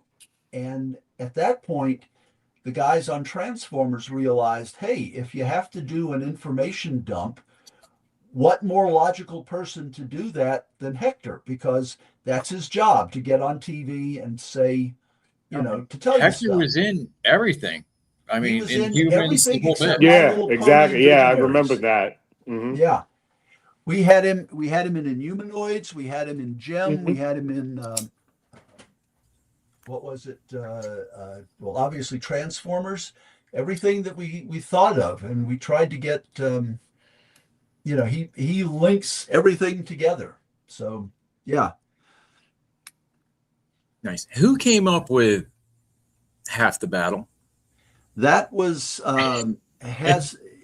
it may have been Griffin Bacall, the ad agency. They may have come up with that because they were in reality, though Sunbow was co-owned by Griffin Bacall and Hasbro. Griffin Bacall was Hasbro's advertising agency, and Griffin Bacall had most of the hands-on involvement with Sunbow, the animated, animation studio. And I'm sure they came up with it, knowing is half the battle for their PSAs, because they correctly anticipated there would be a lot of complaints about a violent military-oriented show, and they had to have some fig leaf to say, well, we're giving kids a positive message at the end of it. Right. And in the second season, they contacted, because we didn't do any of the PSAs at Sunbow. Those all came out of Griffin Bacall. In the second season, about halfway through it, they contacted us at Sunbow because they were in New York, we were in Los Angeles. Okay. And said, if any of you guys have ideas for PSAs, let us know, because we're kind of scraping the bottom of the barrel. And I said, well, it's a military show. We ought to do a PSA that kind of ties in with the military. Like kids, when you're making your Molotov cocktails, remember 1/4 has to be powdered soap so it'll stick to the target when it hits it. And they said, those are some PSAs. We're not going to ask you for any more PSAs. Yeah, I must have missed that one. I thought I saw every episode, but I guess that might have been from the lost few. Yeah. So how difficult was it writing Snake Eyes with him not being able to talk? Yeah. I never understood why you didn't just make him think, like how Thomas Magnum did in Magnum PI, how he would think and you would hear his thoughts instead of hearing him talk. That's a really difficult trick to pull off. I'm a big fan of John D. McDonald's Travis McGee books. And Travis McGee, he's kind of this quasi-private eye character. He narrates the books. It's a first-person point of view thing. And he philosophizes throughout the books. He's ruminating about this and that, while he's on his way to a crime scene or something, he's thinking about stuff. And the philosophy is often part of the most entertaining parts of the book. When they tried bringing Travis McGee to television, they got Sam Elliott. They cast Sam Elliott as Travis McGee, and perfect casting, physically, voice, character-wise, for Travis McGee. But they tried doing that narration of him just philosophizing as he's going from place to place, and it did not work. It just it died. It broke my heart because I was really looking forward. I thought it would be a great series, but they just couldn't do that. The earlier version of Travis McGee was with Rod Taylor. It was a theatrical movie called Darker Than Amber, and they left out the philosophy in Darker Than Amber, and it just became, a regular crime thriller. It wasn't Right. special. So, Snake Eyes, you let him act. You let him do something physical. You didn't try to put, thoughts into him or anything like that. I got a question for you now. Whose idea was it to make Snake Eyes dance in that episode? Who? Whose idea was it to make Snake Eyes dance like that in that episode? That When you guys wasn't me. dressed him up. Whoever wrote it, it was their idea. I gotta admit, I lost a little bit for Snake Eyes that episode. Yeah. This was a pretty deep episode when Zorana and Mainframe got together. I was watching this the other day. It was on in the background. We tried doing stuff like that. We tried, Yeah, that's like getting a I'm little saying. more- Everybody got a voice. That's what I loved about G.I. Joe. That and the diversity, obviously, because you could actually look on a screen and see somebody that looked like you, or if not close enough type stuff, you know. That's what was great about Joe to me. That's my number one. Well, this was such a great scene right here when they actually, like, I'm in Then charge. me, then you. Right. Yeah. Yeah, this is one of my favorite scenes. They shut Beachhead the hell down. Yeah. Ron never quite grasped what a chain of command was. And in a real military unit, you would have had a lot more officers than we had in G.I. Joe. Mm-hmm. To appeal to middle American kids, their relatives most likely would have been enlisted or, sergeants or petty officers like that. So we were kind of overloaded with E5s, E6s, and E7s. Right. In Everybody reality, was a specialist, and it takes time to. Well, I looked at it like that. Yeah, you had to be somebody to get in G.I. Joe. You couldn't just be anybody. Yeah. Exactly. You had to be at least an E5, E7 type thing, whatever you were saying. Yeah. But there should have been a lot more officers in it than we had. I think we had maybe at most a half a dozen, including the movie. Yeah. Right. You had Lieutenant Falcon. Doc was an officer. Well, that was great in the movie where he's like, I'm an officer and I'm pulling rank. Yeah. Like, just shut Duke right down. Yeah. So when you did Cobra Commander, so you weren't going used car salesman at all. You were no. Both Larry and the Sunbow studio decided independently of one another, we are not going to look at what the other guy is doing, because trying to sync this stuff up, as I said, would have been madness. And so Larry, as far as I know, never saw any episodes of G.I. Joe until long after the series was over. And I have read a few of the classic G.I. Joes, and Larry did a great job, but I mean, it was not what we were doing. So, two different approaches to the same basic So going back to saying what you were saying, that syncing this up is crazy to do. What do you think about Hasbro trying to do it now with Energon and the classified line? Do you think they'll be able to do it, or is it going to get out of control real fast? First off, I'm not. I have a personal philosophy of when I'm done with a project, I put it down and I walk away from it. It's time for somebody else to play with the toys. I've had my chance. I'm done. I'm not going to drive myself, to irritation by thinking, why did you they can do go that? crazy thinking about what somebody else is doing. Yeah, well, I meant like, are they going to be? Do you think it's going to be easy for them to try to sync it up like they're planning to do, or do you think it's harder than they think it is? I honestly do not know, and I do not have an opinion. But I was going to say, going back to the most dangerous man in the world, that got scuttled because they introduced Serpentor. And if Corey doesn't mind, I'll tell that story in a bit about, how that that sabotaged The Most Dangerous Man in the World. But a few years ago, Amazon had what they called Kindle Worlds. And Kindle Worlds was they had several franchises. And it was basically a way to write fan fiction and get paid for it, because you would split the money with the rights holder for these different franchises. One of the franchises was G.I. Joe. And I figured, well, here's a chance to do the episode that I always wanted to do that I didn't get a chance to do because they introduced that. And I wrote a short novel called The Most Dangerous Man in the World, which got onto the Kindle Worlds platform about 3 months before they decided to shut it down. Yeah, so I absolutely missed it, and I still kick myself. Yeah. Well, that's just my head. No, I thought I had a picture of it in there. Yeah. Anyway, I wrote this, and after Kindle World shut down, I've approached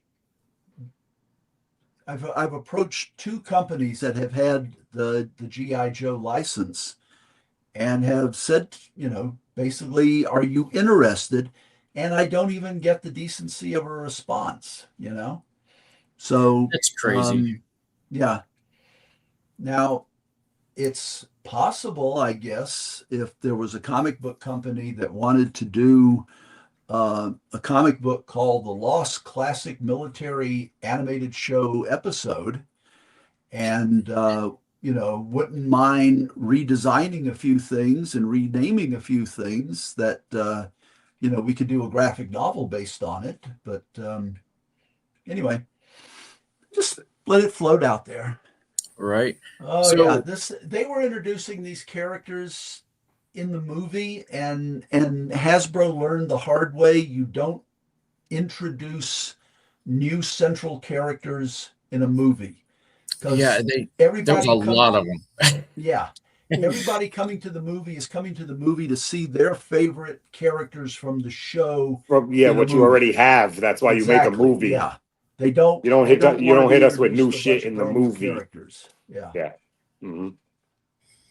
Yeah, I was surprised how many new characters, and then just Cobra Law in itself. I mean, it's just amazing. But Nowhere Manchild wants to know if you got to choose Dusty for the traitor. I believe I did. I may have gotten Hasbro may have passed down, we'd like to see Dusty featured in an episode, and that may have given me, an access point. When we started the series, we would get from Hasbro lists. There would be like 6 characters, 3 Joes, 3 Cobras. There would be a couple of vehicles. There would be a couple of play sets, and they would say, include these in the next episode. Wow. And it was actually kind of helpful to make the stories more creative, because they'd give you a jungle character, a scuba character, an Arctic character. There'd be a desert vehicle. There'd be an aircraft.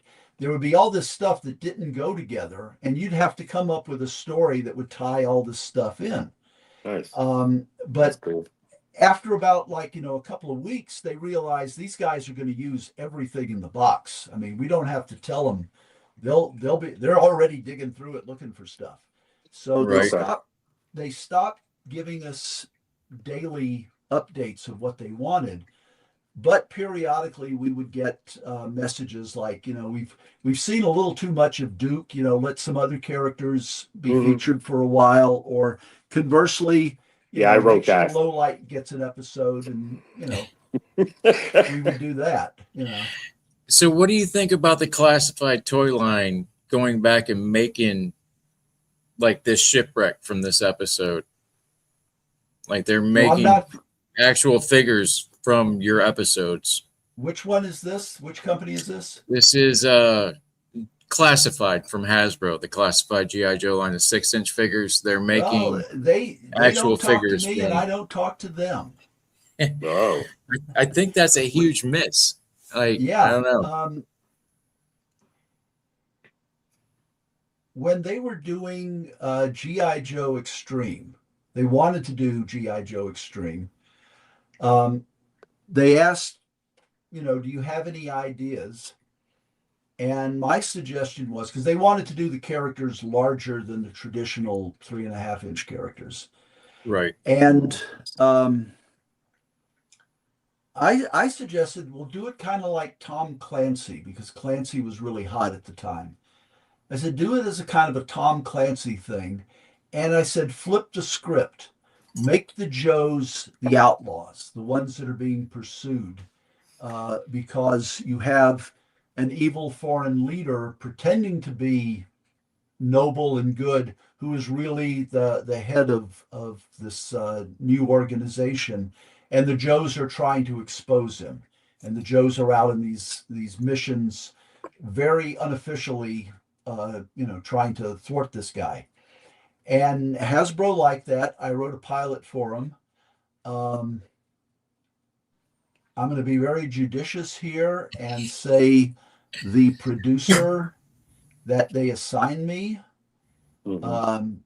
kept taking stuff out of my scripts, saying Hasbro won't like that, and would then send the scripts to Hasbro, and Hasbro would send them back with notes on them saying, why didn't you do this or that or the other thing, all of which were stuff that were in the original script.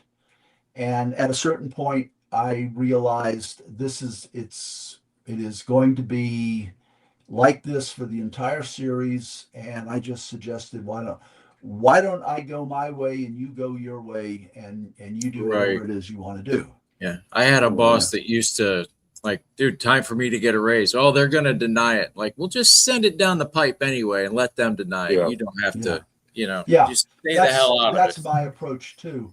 At the time, I was also working, because I was a freelancer. I was working on Joe on a freelance basis, but Penthouse Comics wanted me on board as an editor. So I had some place to go. And to be honest with you, if I had known what was going to happen at Penthouse, I would have stayed on Joe. But yeah, Penthouse is a weird story. Yeah. So how much of a Rise Serpentor Arise did you have versus what Hasbro told you had to have? As I said, I'm going to go back. I had gotten approval on the outline to The Most Dangerous Man in the World. Right. And Hasbro said, go to script, just make sure you include the Cobra Emperor in it. And I said, the Cobra who? And they said, the Cobra Emperor. I said, well, who's the Cobra Emperor? And they said, well, he's the supreme leader of Cobra. I said, no, he's not. We've had an entire season where Cobra Commander is the supreme leader of Cobra. Yeah. You just can't drop it's like, no, he's not. Guy in. You got to explain where he came from. And they said, you got a point there. Come up with a couple of ideas, and we'll see if we like any of them. These are some of my favorite quotes from you right here. Yeah, and I tell writers, if someone says come up with a couple of ideas, don't. Come up with the thing you want to do. Because I gave them two possible ideas. One that became Arise Serpentor Arise was that they create Cobra, what we were then calling the Cobra Emperor. They create him by using DNA from all these military leaders in the past. And the other was that there was some much larger secret organization behind Cobra that we had not been tipped to. And they were frustrated with Cobra Commander's failures, and they were sending a replacement. And Hasbro said, great, do it. And I say, do which one? They said, both of them. Both of them. So Arise Serpentor Arise was what I wanted to do, which was they come up with the idea of getting the DNA from all these guys and basically putting them together. And when it came time to do the movie, when they threw out Ron's script, they said, well, let's do the one with the secret organization behind Cobra. And we decided it couldn't be it couldn't be an organization like Spectre. It couldn't be something that was something bigger, too real world. It had to be something more fantastic. And we decided to have a lost civilization. We decided not to set it in Antarctica for some reason. I guess somebody had just done something set in Antarctica. So we set it in the Himalayas. And as a placeholder name, I called it Cobra La, because knowing how the legal department went through things at Hasbro, I figured they'd take one look, recognize this as a ripoff of Shangri-La, and would say, no, you can't use that name. But it would give us something to refer to until we decided on a name. Well, they fell in love with it, and I kept telling them, please let me come up with a better name. And they go, no, we like it. So that's how it got labeled Cobra La. I tell people now, if I had known it was going to be that, I would have named it Monkey Hemorrhoid Island or something, Granny's Body House, anything that they absolutely could not use, now, see, guys, you can't blame Buzz for Cobra La. I mean, I guess you sort of kind of can, but it's you can blame me. Come on, it's but I really struggle with the fact that the movie is now going to be 40 years old. You struggle with it, right, sir? God bless you, because I just hit 51 today, and oh my goodness, happy birthday to you. Thank you. But yeah, it's now a buddy of mine swears he's seen the G.I. Joe movie at the theater. I have not, and I was about to say it had its official world's premiere in, I want to say 2017. I may be in error, so don't hold me to that. But they never came out back then. You had to see it in the cartoon, right? Yeah. I thought so. Because that was the first place I saw it, the four-parter. It was on TV. It was cut up into a miniseries and then eventually released on VHS and DVD. We had a sneak preview at that year's San Diego Comic-Con, and they got the reels out of order, so it was kind of hard to follow. The official release didn't happen until the America Cinematheque, which is, operates out of the Egyptian Theater in Hollywood. They wanted to do a double feature of the Transformer movie and the G.I. Joe movie. And they wanted me to come down and be on a panel afterwards. Oh, awesome. It was the first time I saw it on a big screen with fans in the audience. And a lot of the stuff that I cringed at, when I had seen it, I realized they weren't cringing at it. They were enjoying it. They were having a good time. And so I have made my peace with the movie. The parts of it that I wish we could have done better, well, it's what it is, but it seems to make people happy. So no holes in it. Perfect story, if you ask me. Oscar, Grammy, whatever the hell that shit's called. Oscar worthy for sure. Yeah. But And I want to say, everybody loves the opening to the movie. Larry Houston is responsible for that. Larry Houston was the storyboard artist on it. Head of the storyboard. We were hoping to meet him at Joe Fest this year, but he had to cancel. So he is a great guy, full of wonderful stories, and he just pulled all the stops out. He got that movie started, on a real high note. So I still watch the intro just to watch the intro. Yeah.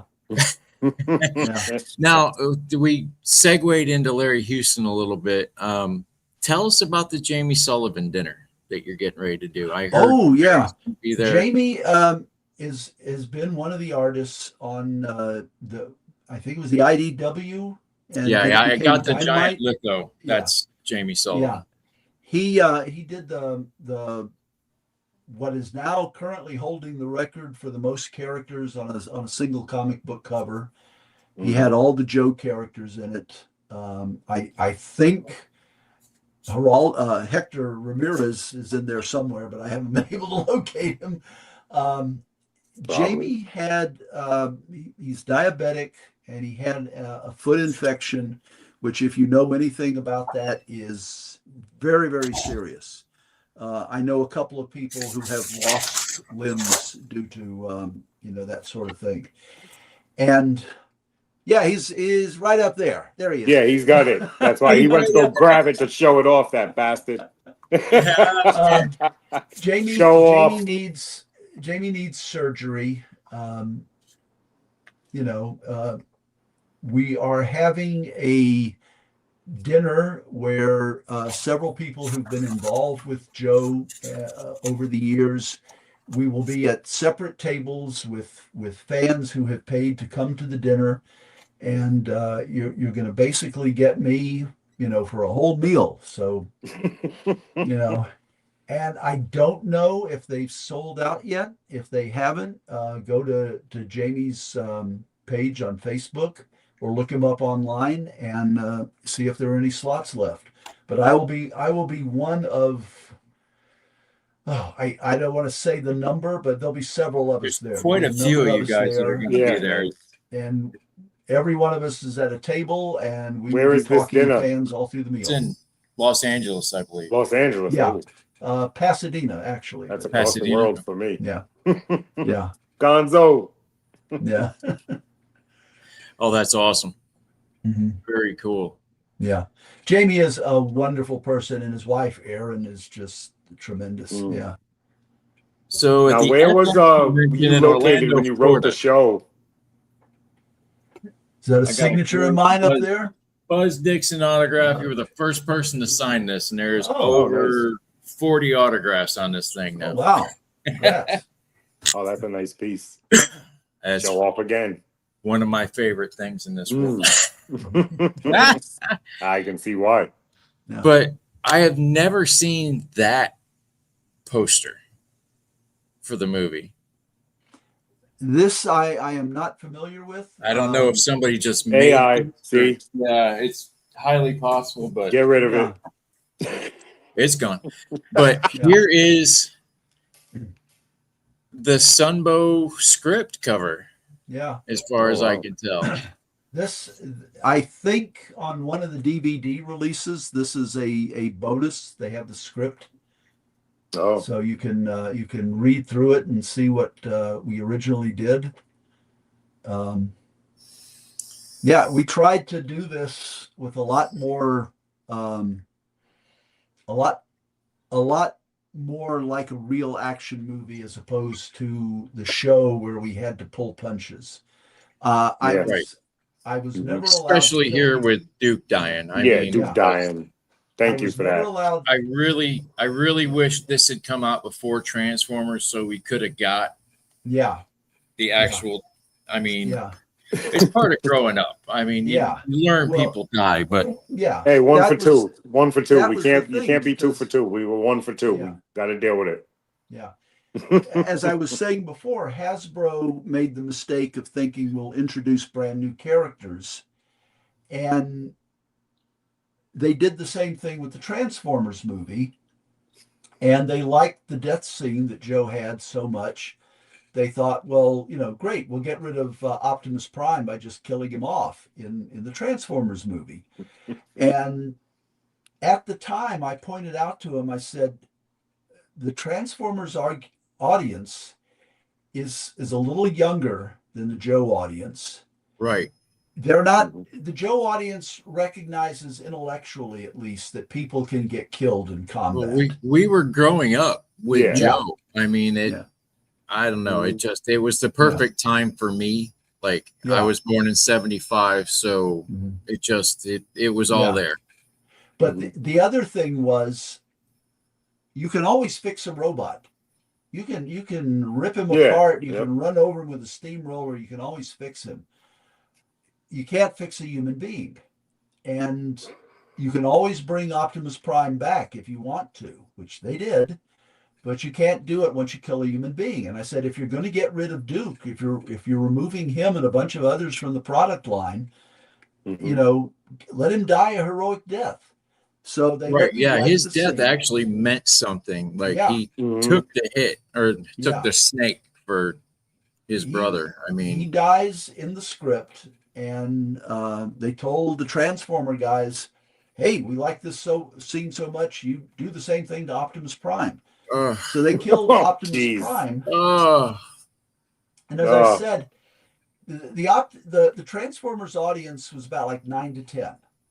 And so, and a significant number younger than that. So many of them couldn't come to the theater by themselves. Their parents had to bring them. So the parents are in this movie. They're trapped in this movie that is incredibly loud, incredibly garish, weird stuff happening. They have no idea what's going on. The dialogue might as well be in High Martian for all they can follow. Right. And then all of a sudden, every kid starts screaming and crying. And at the same time. What happened? You know, and they don't understand, you know, what Optimus Prime meant. And that freaked out Hasbro so bad they did the very clumsy, you know, dialogue dub where, you know, he's out of his coma. Yeah, magically. Yeah, no. Duke, like a soap opera. Performed a miracle today. General Hospital type stuff. Yeah. Did you actually get any like one-on-one time with the Sarge? Oh yeah. He came out to do his voice. He didn't come out to Los Angeles to do the voice when he appeared on the show regularly. But for the movie, he came out, and it was a blast working with him. He was tons of fun. He and his wife, they had these great stories about wrestling and stuff like that. And every time I see him at a convention, I'm always happy to see him. And you know, awesome. He's a really cool guy. Yeah, there's the Kindle Worlds that we did. Yes, I will. Yes, I'll send you money. I need this. So what happened? Why did Sunbow turn into Deke? I mean, I thought we were good. We were going to get a lot more, and then it just turned into a kiddie cartoon. Why did they turn to Deke? There's a song in the movie Cabaret. Money makes the world go round. Gotcha. No, Deke was known in the animation industry as Do It Cheaper. Gotcha. It was originally a French company started by Jean Chalopin. They did 7 Cities of Gold. They came to the U.S. to try to crack the American market. They came up with, in my mind, the best show they ever did, which was Inspector Gadget. Believe it. And that was the point where Andy Hayward climbed on board. And Andy basically pushed Jean out after a while. And Andy would underbid other shows. At the time, it would cost, I think, somewhere, I'm going to say $650,000. Maybe it wasn't quite that expensive, but that's the ballpark. Any animated show you wanted to do would cost $650,000 per episode, because you got to write it, you got to draw it, you got to dub it, and no matter what the show was, if it was, you know, Alf or H&B, whatever it was, it's technically the same expense for every show. So we were getting the episodes done. Every show we did, the episodes were coming in at about $650,000. And Deke would underbid other shows. They would say, well, we can do that, you know, for a $500,000 per episode. And so they would get a show and they would, you know, do it for a $500,000, but it still cost $650,000. So how do they cover that gap? In the old days, they had what was called deficit financing, where you would, you know, if you were making a show for television, for a TV network, the network would buy the show. You would go to a bank and say, here's the contract for the show. They will pay us this much when we deliver so many episodes. We need this amount of money to deliver the episodes. And the bank would loan you the money on that. But with the syndication boom, that avenue wasn't open. So he would sell a series for 500,000, and then to cover up the 150 he fell short, he would sell 2 other series for 500,000 and siphon money off of them to pay for the first show. Well, guess what? Now the other 2 shows, they're even further in the hole. So he's got to sell 4 shows to pay for those 2. And he basically flooded the market with crappy animation because he was financing, he was underbidding and financing his underbidding with shows that eventually would come. It was a pyramid scheme, and it eventually caught up with him. I think, Beanie and Cecil for Filmation, and they had somehow gotten in bed with Deke, and they were going to do a revival of Beanie and Cecil.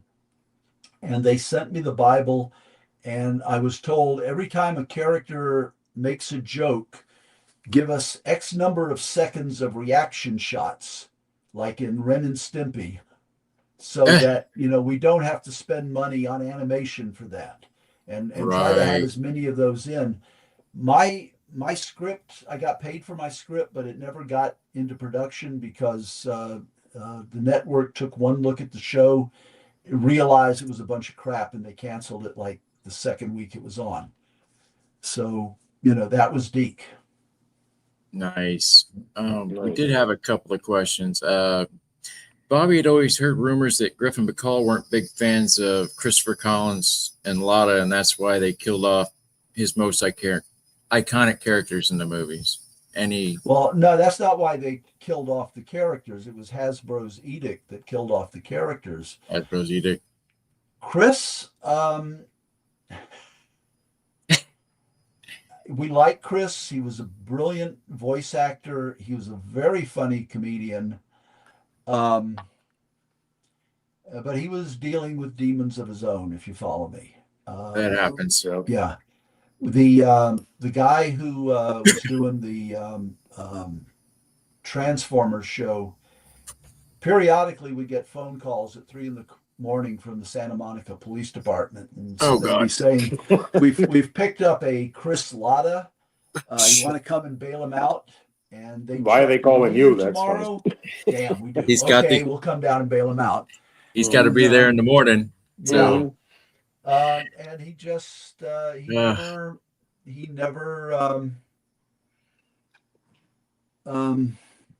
never overcame that. As for a house, Hendo, yeah. I had given up on professional wrestling at that point, to be honest with you. I had been a huge fan of the original Iron Sheik Sergeant Slaughter war when it was going on. I thought they had one of the most brilliant character turns I had ever seen. Because you got to remember, the Sarge was a heel. He was the drill instructor everybody hated, and he would get booed and trash talked all the time. And then when the first Iran the hostage situation was going on, they did this absolutely brilliant heel turn, turning from a heel to a hero, just by having him stand in the way of the Iron Sheik and refusing to move for the Iron Sheik. And that triggered just a really great choreographed series of matches between the two of them. No, never any blowback as far as I knew from that. But like I said, I had stopped following professional wrestling at that point. I knew it had happened, comes and goes with me as well. Yeah. Yeah. Gingivitis, how you doing, brother? What up, Ginger? Mm-hmm. But yeah, let's see here. Oh, one of my favorites. So, Woody is a huge Ninja Turtle fan. He's a turtle head. Yep.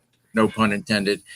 But what in your Wikipedia it says you had work on the Ninja Turtles. How did? Yes, I did. I did one episode of them when the Murakami and Wolf series was being produced.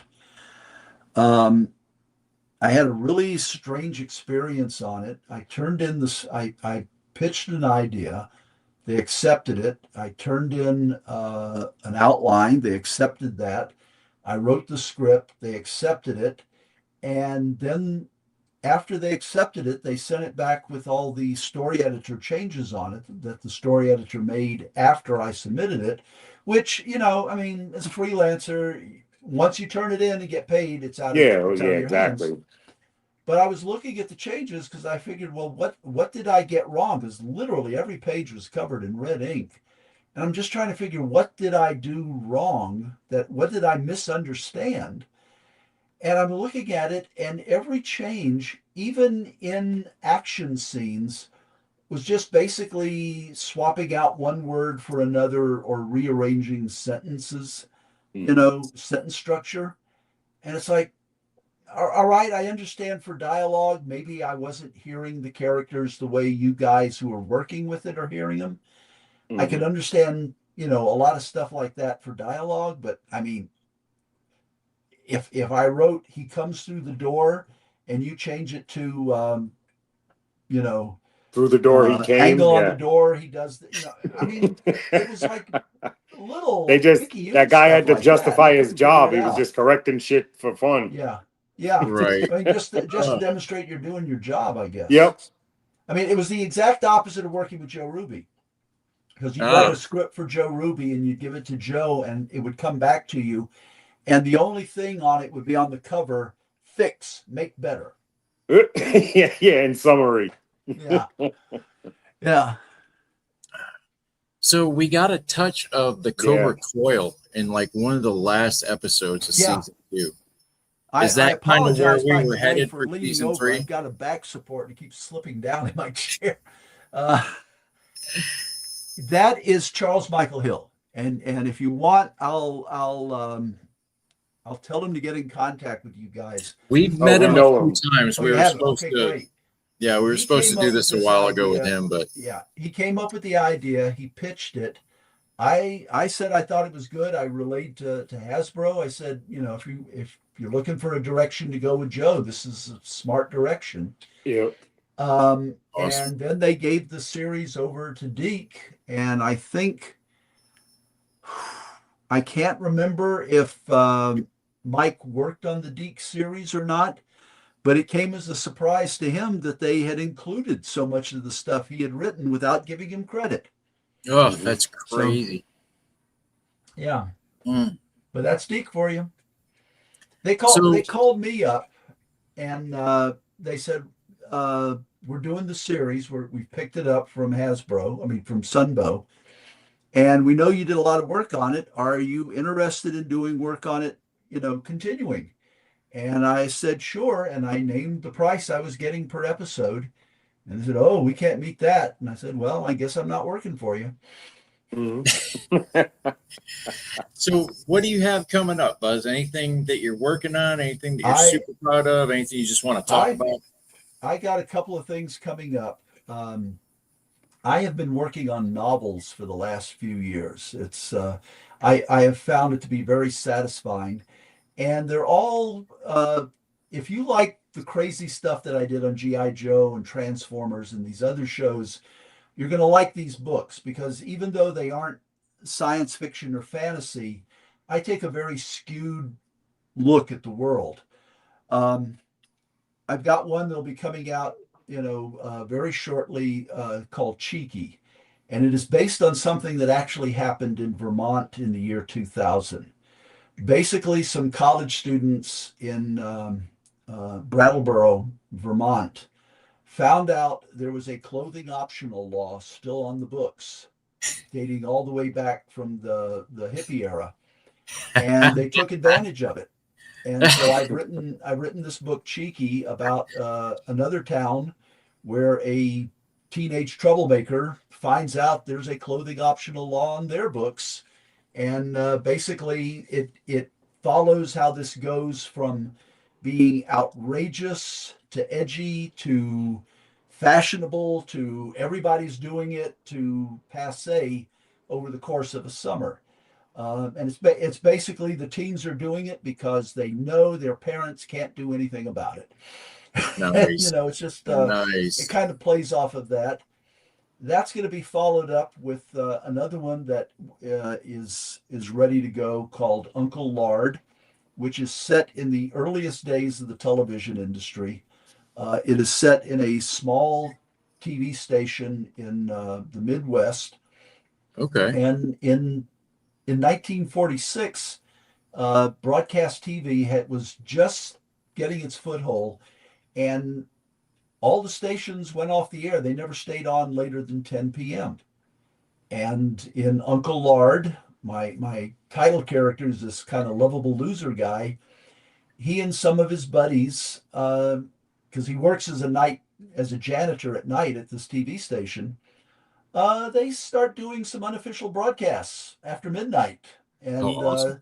They have a lottery going where every bar in town knows this lottery is going, and so they turn on their TVs to get people to come in and try to win the lottery. And of course they're ginning up the lottery and everything else, and we've got it's full of all kinds of eccentric, wild characters.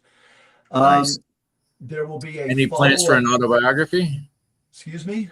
Any plans for an autobiography? At some distant point. I mean, I'm accumulating stories, which I'm sure Corey will be happy to know.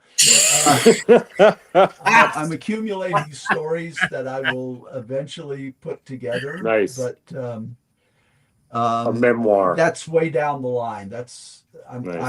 Nice. Yeah, I've got a lot of projects. I've got about 7 books ready to go, and I will be releasing them probably within 90 days, he said, with his fingers crossed. Oh, nice. And I hope to have one, because I've got them stockpiled, I hope to have one coming out every 2 months until I go through the backlog. And then after that, I hope to hit a pace of a novel every 6 months. Oh, wow. Nice. Yeah. Very cool. Where can people find you on socials? Yes. Do you do social? Yeah. I used to be on Facebook, but Zuck got angry at me. I'm never on because I any made of a that, so I joke on the feel you. Firesign Theater page.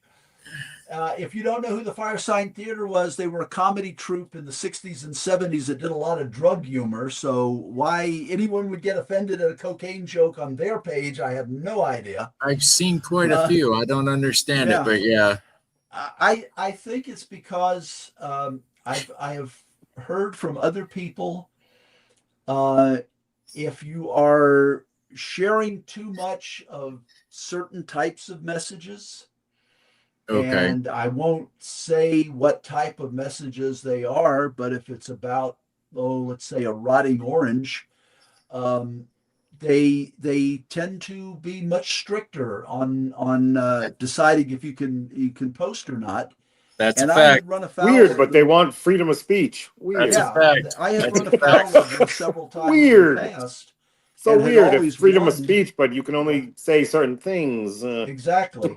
I'd run afoul of them, I said several times, and I'd always, won, because if they say, we're taking this down, and if do you want to challenge it or not? If you don't challenge it, that's like a confession of guilt to them. Right. And I found out after the first time, don't be a nice guy, challenge everything.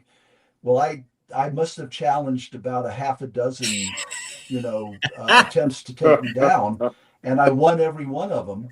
And nice. They finally came up with something. They hit me with, and said no. It's 180. It's officially a 180-day ban, but they said, and at the end of it, we may decide not to let you back at all. Yeah. So, oh my God, you'll find me on Substack now. I've moved over to Substack. For me, it's a much more enjoyable experience because you don't have the snipers coming out at you. But I am on Threads. I am on Blue Sky. I'm on Instagram. So, just look me up. Just your name, yeah. Yeah. Okay. Just look up Buzz Dixon Writer. Almost everything that I do is some variant of Buzz Dixon Writer. Yeah, just don't. Chuck Dixon goes 1,000 other ways. Yeah, that goes different ways. Look up Buzz and you're good. Yeah. Perfect Yeah. fit for Smokin' Joe's. Oh, Yeah. but before we go, Buzz, there's just one thing I've always wanted to ask you. Hey, what's the racket? Okay, get crazy. This is tree sap. However, it's not your ordinary garden variety tree sap. This is from the Chul Mugra tree. It's native to Southeast Asia. Refined and taken in small doses, it's a natural sedative, but too much reduces its victim to a near zombie state. Sounds like Cobra's working on some sort of mass mind control scheme. Deep Six to headquarters. Flint here. I spotted something weird, an island that's not on the map.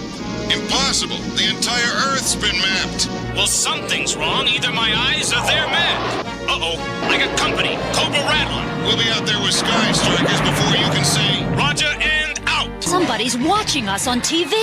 Yeah, well, the show's over. We lost them. I'm Shane. That's Buzz, and this is